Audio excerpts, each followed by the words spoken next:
Hello my friends, how have you been?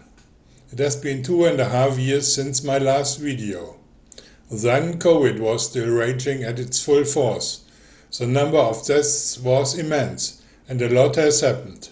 We may have lost a loved one to COVID or have experienced COVID firsthand, more or less bad, with or without long-term consequences. Have we as humans perhaps even come closer to each other through all the lockdowns because we can now appreciate being with other people more? I myself am now grateful for every conversation. When we are electrified and an encounter takes place, it doesn't always have to be the big conversations about God and the world. Even in the small, everyday things, I can meet a different person and he can turn from a stranger to a counterpart. The COVID lockdowns have made me aware of my neighbor in that regard. Did you think like me that once COVID would be over, we could finally live a normal life again without fear and worries? We seem to have COVID under control so far that thanks to vaccinations and precautionary measures, we seem to be able to live with it. How naive we have been here in Germany and Europe, welded together as Europe, precisely by the COVID experience, in the spirit of the European anthem, all people become brothers, that it never occurred to us that our, quotation marks, dear neighbor Russia, could see that differently. But as I said, how naive.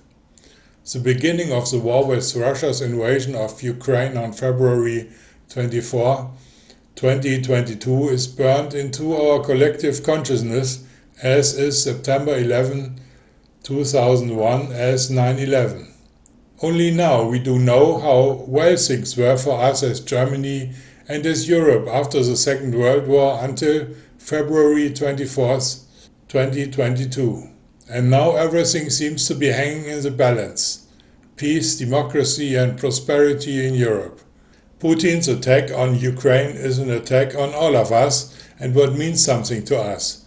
International understanding, peace, democracy, our common humanistic Christian framework of values, and our common Western cultural assets, from the Acropolis, Dresden Frauenkirche, to the Arc de Triomphe. It hurts my soul to see how many cultural assets have been bombed by Russia in Ukraine. But even worse is the deliberate bombing of civilian residential areas, hospitals and kindergartens. Who are those people who accept the explosion of a nuclear power plant in Zaporizhia with their bombings? In contrast, our concern as to whether we as Germans and Europeans will get through the winter well, that is, warmly and with sufficient electricity, seems almost trivial. Yes, now it's getting serious, what I've been able to read in many Instagram accounts and lifestyle blogs for years. Leave your comfort zone. Well, but that is not how many people imagined it. Voluntarily leaving your comfort zone to lose a few pounds or even to grow spiritually, okay, but in a forced manner? Now we can all experience what our grandparents and parents' generations experienced through and after World War II.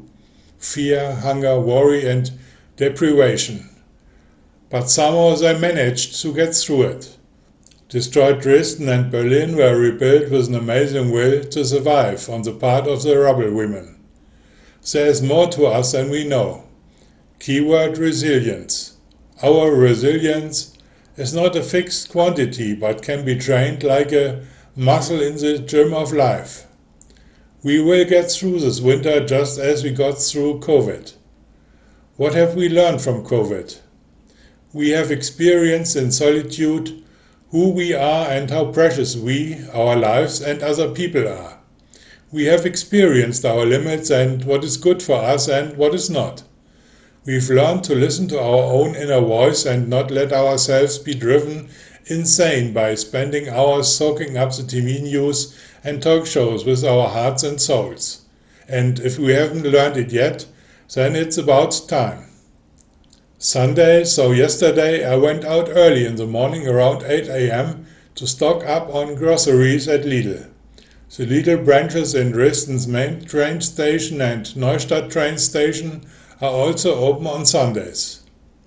The few steps to the bus stop, I could tell that it had gotten quite cold, around 5 degrees above zero compared to the previous days. In the bus stop, which was glazed on 3 sides, a man slept soundly on the floor in a greasy red sleeping bag. He had placed his grey hard case on the windward side to protect himself from the worst. Otherwise, everything was deserted. I didn't think too much about him. Life and happiness come in many forms, but I just thought he definitely will not get worried about the rising energy prices. All the best, yours Volker.